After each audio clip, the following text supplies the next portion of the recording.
Sander y Diana Carolina Andrade Reyes, estudiantes del curso de Psicología Política de la UNAD.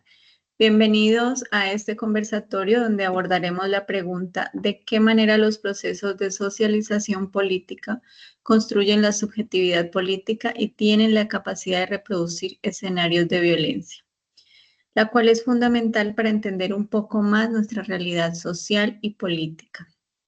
Hoy dialogaremos sobre cómo aprendemos a ser sujetos políticos, cómo se forman nuestras creencias y prácticas frente al poder y cómo esto puede derivar en ciertos contextos como exclusión, intolerancia y violencia. De acuerdo a esto, trataremos de hacer la definición de sujeto político, que según Alvarado et al. 2008 es un individuo construido socialmente como el resultado de los procesos subjetivos formados por su contexto histórico y cultural específico, que desarrolla la capacidad de reflexionar, actuar y transformar su realidad social. La compañera nos hablará sobre la socialización política. Bueno, en este proceso, como tal, las personas aprenden en sus entornos, ¿no? Entonces, las normas, los símbolos dentro de la cultura, los comportamientos asociados a la política como tal. Esto ocurre desde infancia, ¿sí? En todos los espacios en los que la familia hacen parte de la escuela, desde los medios de comunicación, otros grupos también religiosos o otro tipo de grupos y claramente el entorno comunitario. Entonces, como tal, esta socialización política en la cual se interioriza como esas creencias o por lo cual nosotros nos inclinamos pues en temas de política, de tanto como esas perspectivas, los grupos o creencias que tenemos. Sí, compañera, también es necesario entender un poco más sobre la subjetividad política. La subjetividad política es la que se forma a través de la narración de nuestras propias experiencias, especialmente las marcadas por la violencia o la exclusión. De acuerdo a Herrera 2020, dice que la subjetividad política permite la reconexión con una comunidad que tiene historias compartidas. Se construye por la socialización, la experiencia y la memoria colectiva con la interacción con el entorno. Es ahí donde podemos también entender que la subjetividad política es particular de cada entorno social, de cada comunidad. Así entendemos que una subjetividad política rural, como en el lugar donde me encuentro, que es en el Putumayo, en el sector rural, con todo las dinámicas que tenemos acá, es muy diferente mi subjetividad política a la subjetividad política de mi compañera que vive en otro entorno, en un entorno urbano, tal vez con otras dinámicas sociales, culturales diferentes. Una vez pues ya definidas estas tres conceptos, eh, seguimos con la socialización política y la reproducción de la violencia. Bueno, y es que sí, con todo esto el problema surge cuando esos procesos de socialización política son, digamos, atravesados por discursos autoritarios, prácticas excluyentes o experiencias de violencia estructural. Algo que me llamó la atención es que la incorporación de esas ideas, pensamientos, creencias, el intercambio de esa información entre una cultura o una sociedad en el cual podemos decir que se habita en una sociedad quizás fracturada, de pronto que enmarca unas consecuencias estructurales donde la sociedad es de pronto en ese marco de la violencia, de la corrupción, de la distribución del poder.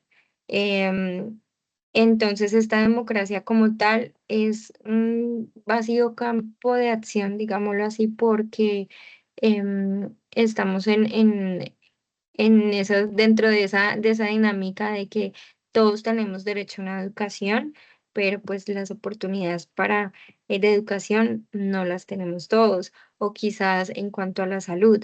Entonces, esos procesos de socialización política, sí, también parte mucho de ello. Sí, compañera, o también cuando la política se reduce solamente a la idea de que es amigo o es enemigo, donde quien piensa diferente a mí lo voy a ver como una amenaza. Entonces quiere decir que así se justifica la violencia como medio para imponer una idea política.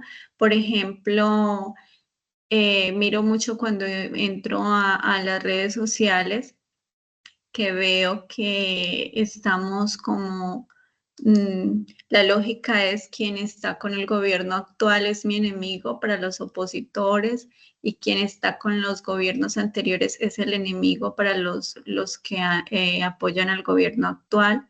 O sea, estamos tan polarizados que se ha convertido el escenario político en en un campo de violencia. La violencia se ha llevado ya al, al, al sector de redes sociales, hay bullying, hay amenazas, todo esto se genera por esta idea de que si no está conmigo, está contra mí.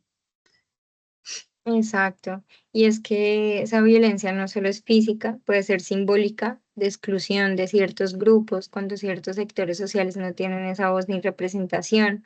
En este caso, pues, digamos, hay grupos indígenas, ¿no? De pronto que como tal tienen esa socialización política, pero entonces, si la voz o de pronto el criterio que ellos tienen, eh, muchas veces no es escuchado hasta que verdad se reproduce en esas marchas, ¿cierto? Entonces también Sí, puede ser simbólica.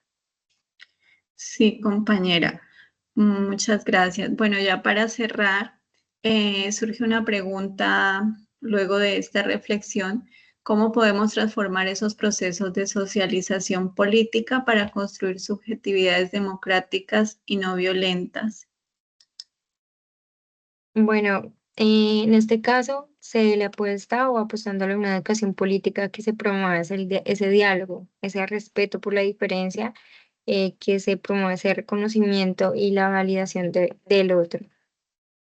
Sí, compañera, también a mí me parece que es importante crear espacios comunitarios, aunque esto ha ganado importancia y sí ya hay bastante espacio que la comunidad ha adquirido, pero creo que todavía nos falta mucho más donde se practique la participación real, la autogestión y el debate sin miedo. Todavía en Colombia y en nuestras localidades, en nuestro territorio, la gente, la comunidad no participa, no ejerce su ciudadanía por miedo de represalias, de ser encasillados de pronto, sobre todo en estas zonas de que son zonas de violencia.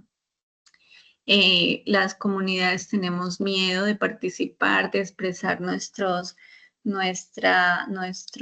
pensamientos, nuestros ideales y lo ideal es que se fortalezcan estos espacios. Así es. Bueno, entonces, terminando con este conversatorio, agradecemos quienes nos acompañan en este espacio, invitando también a reflexionar acerca de cómo aprendemos de cómo la política influye en el tipo de sociedad en el cual pues construimos. Muchísimas gracias. Muchas gracias, compañera.